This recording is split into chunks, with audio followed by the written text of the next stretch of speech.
Вітаю спадарства, гэта радыёрацыя і сёння з намі на сувязі кіраўнік НАУ Павел Латушка. Вітаю спадар Павел. Добрый дзень, вітаю вас і ўсіх гледачоў і слухачоў.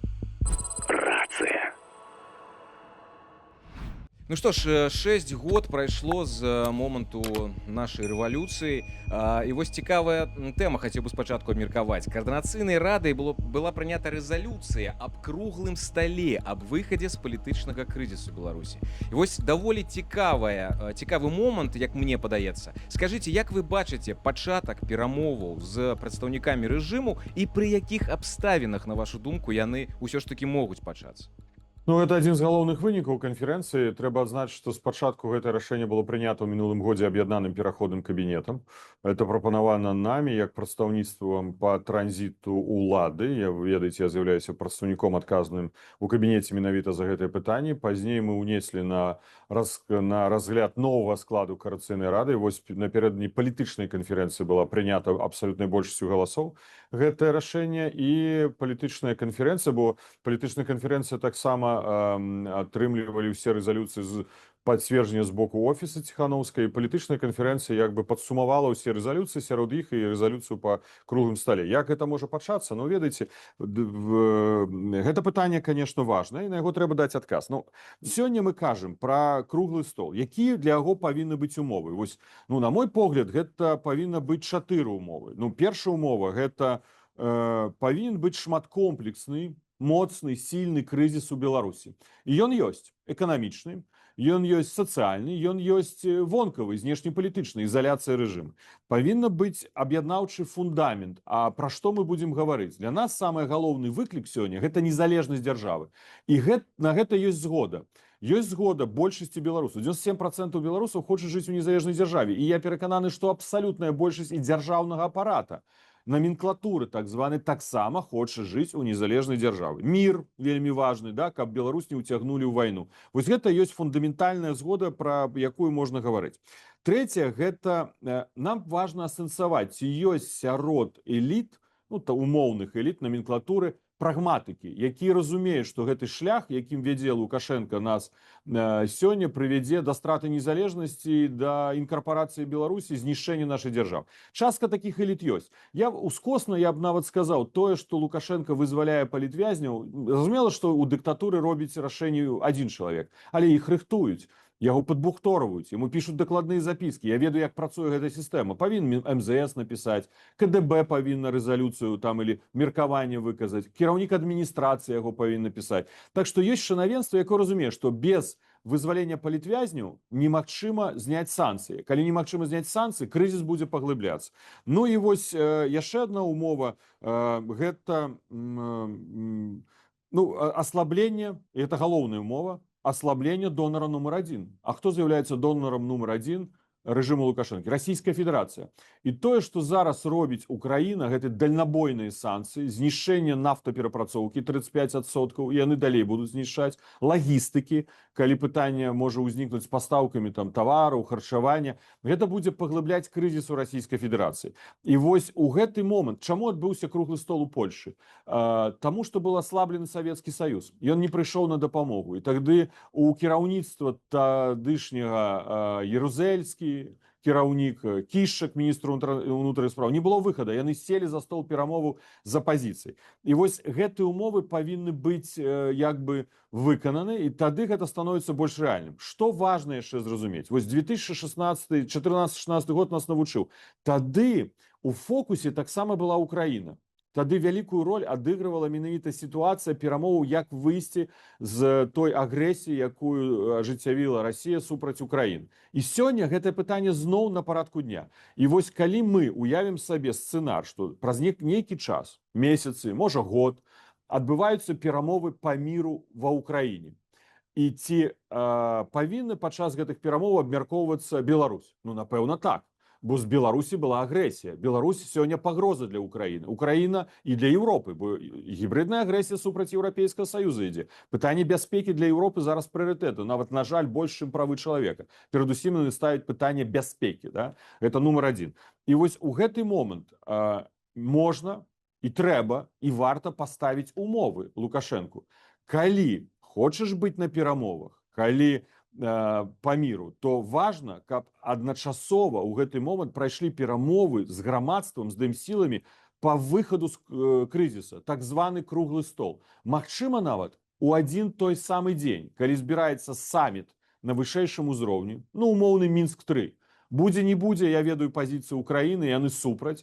Мы таксама б не хацелі, каб гэта ў Мінску адбылося, бо гэта суб'ектнасць Лукашэнкі павышае. Але, напрыклад, такі сцэнар нельга выключаць.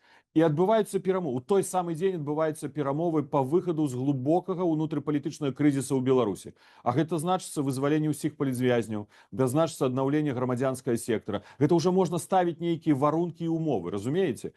Ёсць такі стратэгічны дакумент, прыняты на ўзроўні кіраўнікоў дзяржаў і ўрадаў. І там ёсць пункт 10, где написано: Еўрапейскі Саюз заклікае так званыя ўлады ў Беларусі распачаць інклюзіўны дыялог з грамадскім асяроддзем Беларусі дзеля выхаду з крызісу, а пазней там дабаўлены яшчэ і выбары, да, па міжнародных стандартах. Так што гэта пазіцыя сёння менавіта Еўрапейскага Саюза. І нам важна, каб Еўрапейскі Саюз прытрымліваўся гэтай пазіцыі. Калі Лукашенко грукаецца ў дзверы Брусэля, Берліна, Парыжа, Варшавы і гэтак далей, і павінен быць адназначны адказ. Чытай наши заключэнні Савета Еўрапейскага Саюза ад 2024 года, пункт 10. Толькі Лукашенко не хоча, каб беларусы былі суб'ектам увогуле ў прыняцці нейкіх палітычных рашэнняў. Гэта ж сэнс дыктатуры. Знішчыць грамадзянскую супольнасць, палітычныя сілы, каб яны не ўплывалі на рашэнне ў краіне. А Еўрапейскі Саюз кажа: не-не-не, шаноўны, у нас вельмі моцныя санкцыі, яны ўплываюць на цябе. Тебе не будзе выхаду, каб пачаць дыялог з грамадствам. Лукашенко па нашых звестках ужо правёў нараду па крызісу. Ён разумее, што канкурэнцыю з кітайскімі таварамі на расійскім рынку ён прайграе. Кітайцы пачынаюць будаваць прадпрыемствы дублёры на расійскім рынку. Будзе хутка трактарны завод кітайскі на тэрыторыі Расіі. Белшына, аналаг шыннага вытворчасці, з'явіцца на рынку Расіі. КамАЗ уже пачынае вытворчасць практычна аналагаў белазаў. І гэтак далей. Уяўляеце, яго стратэгія толькі кіравацца ў бок Расіі, яна прайграе. Што яму рабіць? Яму гэта... І ён страціў рынок Украіны, бо ён пачаў агрэсію. 0 экспартаў Украіны. А Украіна была другім партнёрам. Дзесьці, памятаю, да 6 мільярдаў. Так. Да. А вось Еўрапейскі Саюз, ён згубіў у 7-8 разоў экспорт. Куды яму стукацца? У Афрыку? А не вельмі там атрымліваецца. Значыць, трэба будзе прыйсці да Еўропы. І тут Еўропа яму кажа: слухай, шаноўны, окей, мы-то готовы, калі ты зменіш палітыку, але першым крокам да змену палітыку садзіць і размаўляй з дэмакратычнымі сіламі. І мы лічым, наша каманда і наша кааліцыя ў Коаліцыйнай рады лічыць, што гэты варыянт рэалістычны. Я не кажу, што на 100%, я не буду сцвярджаць. Але як палітыкі мы павінны быць падрыхтаваны да гэтага вакна магчымасцяў. А тое, што вакно магчымасцяў можа адкрыцца хутка, можа ў сярэдняй перспектыве, мы перакананы. Вось з гэтага мы зыходзім. Рацыя.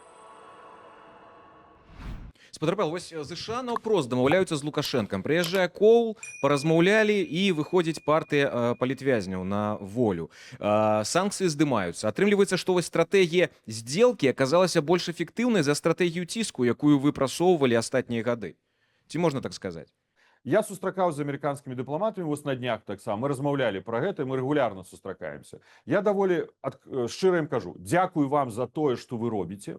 І сапраўды дзякуй, бо мы зараз можам бачыць на свабодзе столькі нам вядомых, знаёмых і нават блізкіх людзей, правда? На канферэнцыі «Новая Беларусь» палітычнай нашай галоўнай маглі паціснуць руку, з кімсьці абняцца. Гэта супер, уратавалі жыцці людзей. Але пакуль не спыніцца рэпрэсіі, гэта мае толькі частковы вынік, да? Пазітыўна, але частковы. І вось учора вясна публікуе справаздачу па рэпрэсіях у Беларусі. Амерыканцы, ім удалося, дзякуючы камунікацыі з Лукашэнкам, вызваліць, як яны кажуць, каля 500 палітзняволеных. Але за апошні год прызнаны палітзняволенымі 538 чалавек новых. Што гэта азначае? Гэта азначае канвеер. Як, прабачце, калі ў магазин заходзім, у склеп, да, у краму, там это крутится вось гэтае кола, да, хтосьці заходзіць, а хтосьці выходзіць. І вось у нас гэта выглядае. Таму я кажу нашим амерыканскім сябрам, вельмі важна зрабіць першы крок, спыніць рэпрэсіі. Калі за мінулы месяц прызнана там 60 чалавек новымі палітзняволенымі, калі ўзбуджана 80 новых палітычных справаў, ну так яны ж заўтра зноў будуць палітзняволенымі. І вы вызваліце чарговую групу, а ён чарговую пасадзіць. І гэта будет такая гульня ў бясконцасць. І мы кажам нашим еўрапейскім сябрам, не трэба ўваходзіць у камунікацыю ў гэтым гуманітарным трэку з Лукашэнкам разам з амерыканцамі. Амерыканцы, яны маюць дастаткова моцы і сілы. У іх 250 санкцый захоўваецца. 250 санкцый. Мы рабілі аналіз, што больш моцна ўплывае, што менш моцна ўплывае, але гэта моцныя санкцыі. Лукашенко ж зацікаўлены, і я здзіўляюся, што частка прадстаўнікоў Дэмсілу робіць тое, што хоча Лукашенко. Бо Лукашенко хоча, каб еўрапейцы ўселі ў гэты цягнік разам з амерыканцамі, разумееце? Тады мы страчваем наш інструмент моцнага ціску, каб не касметычныя змены дасягнуць, а сістэмныя змены. Так, для нас прыярытэтным з'яўляецца вызваленне людзей, але стратэгічнай задачай з'яўляецца змяніць сітуацыю ў краіне, каб ніколі больш не было палітзняволеных. Разумееце, дасягнуць сістэмных зменаў. І у гэты кацёл кідаць еўрапейскія санкцыі было бы неправільна. Я веру ў сілу і моц амерыканскай дыпламатыі. Шчыра так, я час ад часу так думаю, но Трамп даволі нестандартна вядзе знешнюю палітыку. Мы з вами кожнага дня гэта бачым, да? Ён прымяняе моц, сілу, ён пагражае. Чаму Лукашенко круціць вось гэтай сітуацыі так доўга, мяне это трошки здзіўляе, бо Трамп першы раз напісаў, трэба падняць, можа, ну, напэўна, год таму назад Лукашенку, вызваліў усіх палітычных зняволеных. І што Лукашенко? Вызваліў? Вызваліў. Але адначасова пасадзіў такую же самую колькасць. Ну, гэта же падман.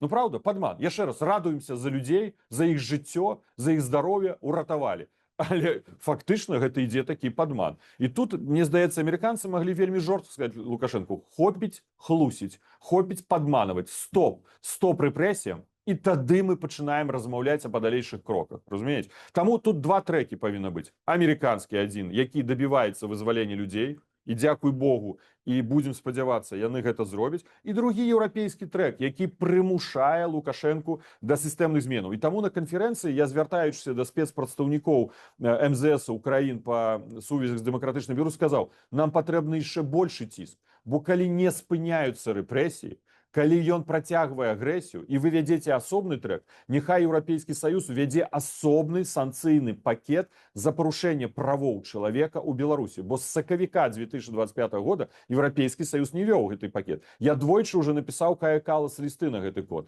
І мы будзем на гэта ціснуць. Лукашенко павінен зразумець, калі ён не спыніць рэпрэсіі, то это, дарэчы, будзе дапамога амерыканскаму трэку. Разумееце, мы можам праз пагрозу дадатковых санкцый з боку ЕС дапамагаць амерыканцам дабіцца спынення рэпрэсій. І вось тут Еўрапейскі Саюз павінен зрабіць заяву: Лукашенко, мы будзем уводзіць санкцыі далей. Не мяняеш палітыку, уводзьце санкцыі. Гэта будзе набліжаць гэтае вакно магчымасцяў таксама. Балбалыч, а вось мне цікава, з вашага боку, як вы бачыце гэты круглы стол? Мне проста цікава, вось, каб зразумець, гэта што, нейкія адразу ідуць, скажем, перамовы там паміж, не ведаю, там прадстаўнікамі рэжыму і прадстаўнікамі Дэмсілаў, пасля дамаўляюцца, дзе яны будуць праходзіць, пасля дамаўляюцца, хто будзе там прымаць удзел, і хто, на вашу думку, павінен прыняць удзел ужо ў фінальным этапе? Гэта хто? Вы, Святлана Ціханаўская, сам Лукашенко? Дзе гэта будзе адбывацца, таксама цікава? Хто можа быць мадэратарам гэтай сустрэчы?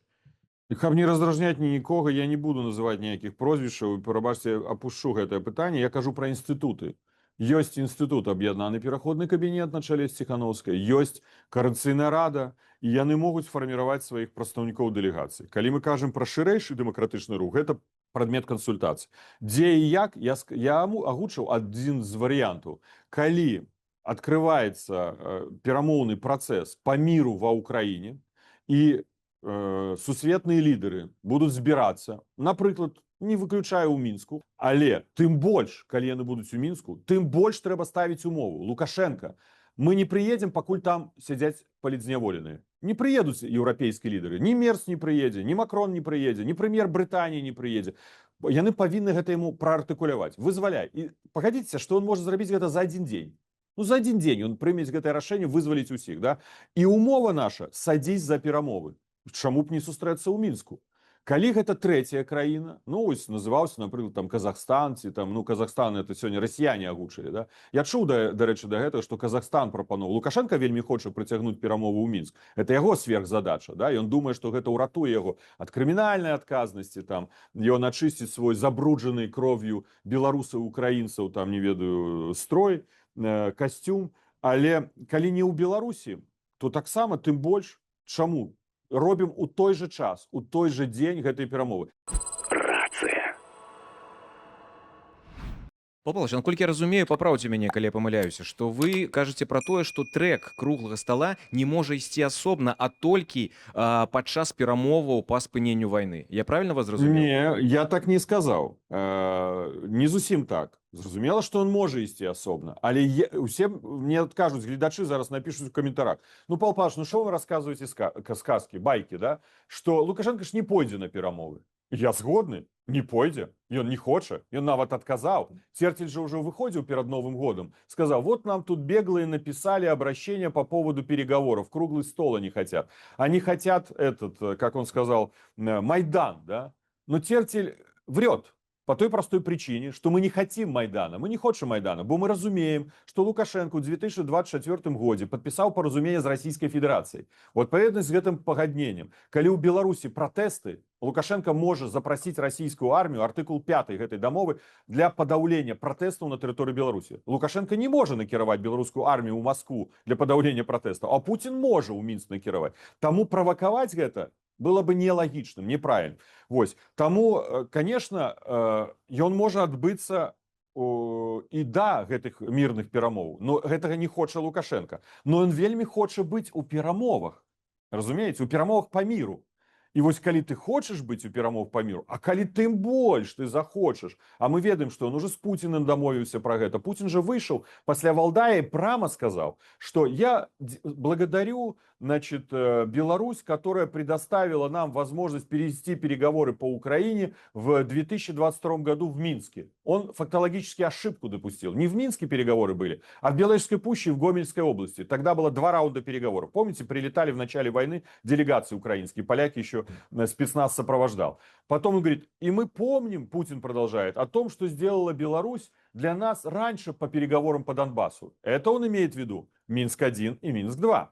И если в будущем, я не цитирую, что я так по памяти воспроизвожу, можно это легко найти, в видео это было, да? Но если в будущем нам понадобится, я уверен, что Александр Григорьевич нам поможет. То есть фактично ён это пасля Валдая адзінае, што было заявлено Путиным. Пазней, правда, Кремль гэта выразаў з афіцыйных крыніц, але сказано і сказано, мы гэта зафіксавалі, да? Лукашенко летаў да Сі у Кітай, і ён прасіў, каб Кітай далучыўся да гэтых перамоў. Лукашенко ўжо попрасіў амерыканцаў: калі будуць перамовы, давайте іх зробім у Мінску. І гэта яму вельмі важна. Так вось, калі ён гэта так хоча, і калі, а Украіна кажа: не, мы не згодныя. І лагічна. Я сам пытаўся у прэзідэнта Украіны Владимира Зеленскага ў Киеве, калі мы былі перамовы. Як вы да гэтага ставіце? Он сказаў: я агучыў сваю публічную пазіцыю, я вам пацвярджаю. Я супраць таго, каб перамовы былі ў Расіі і ў Беларусі, потому что Беларусь гэта агрэсар. Это краіна-агрэсар. І это лагічна, это зразумела і понятно, да? Но а калі, напрыклад, уявім сабе сітуацыю, тэлефануе Путин Трампу і кажа: добра, сёння гэта не пра сёння, гэта, напрыклад, заўтра ці пасля заўтра. Тэлефануе Трампу, кажа: все, я готовы сесці за стол перамоў, моя умова у Мінску. Што Трамп скажа? Я супраць? Не скажа супраць. Лукашенко нават рэзідэнцыю пабудаваў для Трампа. Яна стаіць закрытая на ключ. Яна ўжо чакае яго. І вось тады пойдзе ціск на Украіну. Тут еўрапейцы скажуць: мы не поедем, пакуль там палітзняволеныя. І пачнецца хутка развівацца падзеі. А мы кажам еўрапейцам, і яны гэта агучваюць. Разумееце, вось тое, што вам зацытаваў. Вось тое, што мы дабіваліся гэтай месяцы. Вы думаеце, мы просто словы кажам? Не, мы ездзілі, пераконвалі, ад мемуары пісалі. Вось і тут яны напісалі. Мы таксама паўтараем да тых заключэнняў Савета ЕС 2024 года наш заклік да беларускіх уладаў пачаць сапраўдны інклюзіўны нацыянальны дыялог. І мы вось тут кажам: еўрапейцы, стаўце гэтую умову. Лукашенко вельмі хоча, вось умова. Рацыя. Павел Павлович, вы заявілі, што Лукашенко ніколі не быў настолькі блізкі да міжнароднай крымінальнай адказнасці і анансавалі яму 4-ты падарунак. Ці можете расказаць, што канкрэтна вы маеце на ўвазе пад гэтымі словамі 4-ты падарунак? Скажите, шановный спадар рэдактор, ну, вы калі на дзень нараджэння запрашаеце гасцей, ну, хутчэй за ўсё, гэта не спадзянка, правда? Да? Не, ну я могу Приносит виш-ліст подарки, выглядит- напісаць, і людзі там абяруць, што мне падараваць. Не, ну зараз есть такая практика, что спытацца у таго, кому ты ідзеш на некае там свята, да, а што тебе падарыць, да? Ну, зразумела, што падарунак звязаны з адказнасцю, я скажу так, да? Бо логіка ў тым, што мы займаемся пытаннямі, і мы сапраўды вельмі глыбока. Так ніколі не было, калі Лукашенко быў блізак адказнасці. За украінскіх дзяцей, за дзяцей-сірот. І бо гэта справа ідзе аналіз гэтых сабраных фактаў вывазу украінскіх дзяцей, іх выхавання ў інтарэсах расійскага свету. Уже рэальная крымінальная справа. Гэта нават не папярэдняе следства, это крымінальная справа. Ідзе ў міжнародным крымінальным судзе. Прокурор вядзе. Так што гэта можа адбыцца ў любы дзень. Праблема ў тым, што зараз міжнародны крымінальны суд прыняў сваё ўнутранае рашэнне па прынцыпах бяспекі. Яны не заўсёды могуць інфармаваць аб выдачы ордераў на арышт. Это звязано с тем, что американцы выводили санкции на Международный криминальный суд и на конкретных суддів Международного криминального суда. И Россия обвинуватила их у злочинствах и нават присудила великий термин, значит, яна их у вышук объявила. То есть яны под прессингом. И тому яны закрывают такие решения конфиденциально. Але будем сподеваться, что решение будет публичным. Другой накірунак, это звязаны з злочинствами супраць беларускага народа. Гэта ўвогуле беспрэцэдэнтна. Мы, калі пачалі ў 2023 годзе займацца гэтай справай, і дзякуй сім, і International Accountability платформа адказу па Беларусі, і праваабаронцам нашым, мы выпрацавалі стратэгію юрыдычную, пазней пачалі ўсе гэтыя доказы складваць у гэтую стратэгію, да? І пазней пераканалі ўрад Літвы, і ўрад Літвы малайцы, дзякуй вялікі, яны ініцыявалі гэтую справу ў міжнародным крымінальным судзе, было папярэдні разгляд, і вось уже 12 сакавіка ўзбуджана папярэдняе следства. Зараз нам важна, каб да гэтага далучылася шэраг краін. Вось сёння у меня была размова з Ярославом Чарнагорым, послом по асаблівых даручэннях МЗС Украины. Мы размаўляем з Украины. Мы 3 тэмы размаўлялі, якраз адказнасць. Так што нам важна, чтобы іншыя краіны да гэтага далучыліся, папярэдняга расследавання, каб мага хутчэй было следства і выдача ордера на арышт Лукашенко за злачынствы супраць беларусаў. Тое, што он зрабіў беларускім народам, ніхто, нарадзіўшыся ў Беларусі, ніколі такога не зрабіў, як зрабіў Лукашенко. Трэці накірунак, гэта агрэсія. Ну, гэта спецтрыбунал. Мы лабуем, как мага хутчэй, краіны ратыфікавалі гэты документ, а вы ведаеце, што папраўку, ну, соры, што паўтаруся яшчэ раз, менавіта я ўносіў як чалец парламенцкай асамблеі Рады Еўропы у рэзалюцыі Рады Еўропы, каб вышэйшае вайсково-палітычнае кіраўніцтва Беларусі нясло адказнасць за злачынства агрэсіі. І за гэта Лукашенко таксама будзе адказваць. Нават Украіна уже заявила. Сібіга сказаў, што ён купіў білет у Гагу. Все, за гэта он будзе несці адказ. Пытанне, конечно, часу. 4-й падарунак. Ну, давайте так, по прынцыпу, што той, хто не любіць, каб ведаць, што за падарунак будзе, лепш не будзем казаць загадзя. Каб настрой не сапсуць, да? Цікава атрымоўваецца, вы з аднаго боку прапаноўваеце яму сесці паразмаўляць, а з іншага боку вы рыхтуеце падарунак. Это такі спосаб і кнутом і пранікам з усіх бокоў. Ну, конечно, чаму не? Ну, гэта же не адмяняе справядлівасці. А што, Лукашенко мяняе палітыку? Не, мы будем чакаць, калі ён добренькі стане, да? Добренький дедушка такі усаты выйдзе і скажа: ой, знаете, не, мы будем выкарыстоўваць правовыя інструменты, будем ісці гэтымі правовымі інструментамі. У нас на сённяшні дзень Лукашенко не прапаноўвае іншых шляхоў. Ён же не мяняе палітыку, ён не хоча пакаяцца ў злачынствах. Ну, хаця, ведаеце, як юрыст я вам скажу, пакаянне ж это не ўплывае на адказнасць. Но яшчэ раз скажу, ён павінен разумець, што ідзе і трэк адказнасці, ёсць і трэк, калі ласка, дамоўленасцяў. Выбирай. Рация. Павел Павлович, ну я вось не могу вас не запытаць. Вось была канферэнцыя, 6 год прайшло. І хочу ад вас пачуць адказ на такое даволі складанае і адначасова падаецца вельмі складанае пытанне. Вашы 2 сцэнары вяртання беларусаў дадому. Зразумела, што шмат хто з'ехаў і дагэтуль людзі хочуць вярнуцца. Калі ласка, вось аптымістычны сцэнар ад вас і пессімістычны сцэнар. Почему 2 і чаму аптымістычны, пессімістычны? Пессімістычны гэта значит, што не вяртанне. Я ў гэты сцэнар не веру. Вернемся. Абавязкова вернемся. Так што Аптымістычны. давайте яго не разглядаць. Гэта пытанне песімізму толькі часу, колькі нам зойме часу. Шмат чаго залежыць ад, конечно, падзей ва ўкраіне. Таму калі мы паўтаралі і рабілі шмат, насколькі могуць дэмакратычныя сілы, і дзякуючы нашым добраахвотнікам, добраахвотніцам ва ўкраіне, менавіта важна падтрымліваць Украіну. І вось сёння мы размаўлялі з прадстаўніком міністра замежных спраў Украіны пра гэта, што мы можам зрабіць. Не ўсё можна агучваць, але будзем старацца рабіць яшчэ больш. Шмат залежыць. Калі Украіна будзе і далей настолькі эфектыўна з дальнабойнымі санкцыямі, што будзе ствараць сістэмныя праблемы эканамічнага характару Расійскай Федэрацыі, гэта будзе набліжаць і для нас магчымыя варыянты дзеянняў. Гэта азначае, што у Лукашенка не будзе падтрымка фінансавая, донарская, крэдытная падтрымка з боку галоўнага яго партнёра, яго гаспадара Расійскай Федэрацыі. Гэта аслабіць і магчымасці Расійскай Федэрацыі ажыццявіць сілавыя метады ў бок Беларусі. Вось, дарэчы, таксама цікавая думка. Не ведаю, як ацэняць гледачы, няхай пракаментуюць. Ну, паглядзіце, вось сёння шмат кажацца пра тое, што, ну, калі, напрыклад, Лукашенко пойдзе супраць Пуціна, Россия прыме рашэнне ўвесці войскі на тэрыторыю Беларусі. Да? Ёсць такі сцэнар. Але калі номенклатура дамаўляецца з дэмакратычнымі сіламі, усё грамадства дамаўляецца, это будзе агульнаграмадская згода, што мы не хочам далей падтрымліваць агрэсію, што мы супраць таго, каб гібридная агрэсія ішла супраць Еўрапейскага Саюза. Мы дамаўляемся, вызваляем усіх палізняволеных і вяртаем больш-менш нармальную грамадскую атмасферу ў краіне, палітычна-грамадскую атмасферу краіны. Што? Путін скажа, а хто вораг для яго? Номенклатура, людзі, беларускі народ, апазіцыя. Гэта ж агульнае рашэнне. Як, конечно, хтосьці можа мне сказаць, для Пуціна прычыны знайсці, каб увесці войскі, заўсёды знойдуць. Скажу, што там фашысты в Беларусі. Но гэта не так проста. Гэта таксама не так проста. Ну, уявіць сабе, ідэалагічная махіна Расійскай Федэрацыі заўтра кажа, яна кажа зараз, нацысты ва ўкраіне. Слусня, да? Гэта ідэалогія, каб стварыць вобраз ворага. Беларусы наши сябры, браты. Усё не кажуць, браты, сябры, у нас лепш няма брата і сястры, чым беларус і беларуска. Да?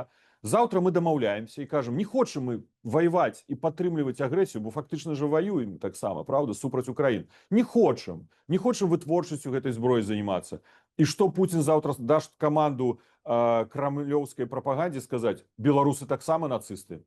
Гэта ўжо будзе перабор. Вось маё ўяўленне, гэта перабор. Для іх гэта будзе цяжка пратакуляваць. Там, тым больш, што і ў Расіі працэсы нейкія пачынаюцца. Да? Я не ідэалізую, але ўсё ж таки там таксама ўжо пачынаецца такой рух, падзенне рэйтынга Пуціна, правильно адбываецца, жаданне больш і больш людзей спыніць вайну. Вось, дарэчы, Павел, так, я з вами згодзін, але мы добра памятаем гістарычна, што калі у Пуціна падаў рэйтынг, 14 год, што адбылося, памятаем, 22 год, што? І зараз таксама падае рэйтынг. І вось цікава, наколькі вы думаеце, ці можа быць такі вось сцэнар з зялёнымі чалавечкамі ў Беларусі ў бліжэйшы час? А тады ёсць сцэнар з беларускімі жаўнерамі з Украіны, напрыклад. Давайте раздзім такі сцэнар. Ну, конечно, я не хачу такіх сцэнараў, бо гэта вайна на тэрыторыі Беларусі. Ніхто з нас не хоча. Як не дапусціць інтэрвенцыі расійскай? Гэта праз агульнанацыянальную згоду. Алесь Бяляцкі, гэта ж таксама яго ідэя. Памятаеце, ён з турмы, з-за кратаў напісаў тады нацыянальны дыялог. І мы спачатку таксама не зразумелі, а што ён мае на ўвазе. Пазней мы пачалі глыбей. Мы зараз падрыхтавалі на 150 сторонак аналіз нацыянальных дыялогаў у розных краінах Еўропы. Як гэта адбывалася? У Польшчы. Спачатку гэта былі закрытыя перамовы, сакрэтныя, Магдаленка яны назывались, такая была дача урадавая, да? Дзе шлі перамовы закрытыя па першых прынцыпах. Пазней адбыўся круглы стол. У ГДР гэта было, у Іспаніі гэта было. Праз гэта праходзілі розныя нацыі, розныя дзяржавы. Таму, каб не дапусціць гэтай інтэрвенцыі, адзіны выхад мірны, гэта дамовіцца пра незалежнасць і пра мір, што мы супраць вайны. Но мы не можем сёння з вами сказаць, беларусы, давайте выйдем на мяжу з Расіяй і все, скажем, рускія не ўваходзьце ў Беларусь. Ну, бессэнсоўна, это нереалістычна, да? Таму мы павінны прапановаць рэалістычныя метады. Пытанне, конечно, заўсёды будзе ў гэтым кантэксце да Лукашэнкі, да? наколькі ён будзе до конца упарты, наколькі ён будзе прыціснуты да сценкі, наколькі эканамічная сітуацыя ў яго будзе пазваляць. Але зараз, ну, я думаю, што эканамічная сітуацыя будзе пагаршацца і пагаршацца з улікам расійскага рынку. Ён жа зрабіў памылку, ён паставіў ўсё на Расію. А ў Расіі падзенне эканомікі. І калі яно будзе паглыбляцца, значыцца, у яго будуць сістэмныя праблемы толькі прырастаць. Добра, дзякуй вялікі, спадар Павел, за размову. Як заўсёды вельмі цікава Дзякуй. атрымалася. Беражыце сябе і жыве Беларусь. Жыве вечна. Паважаны глядачы, нагадаю, што сёння з намі быў кіраўнік НАУ Павел Латушка. Стаўце падабайкі і падпісвайцеся на канал і, канешне, пішыце каментары, калі для вас гэта бяспечна. І да сустрэчы. Жыве Беларусь.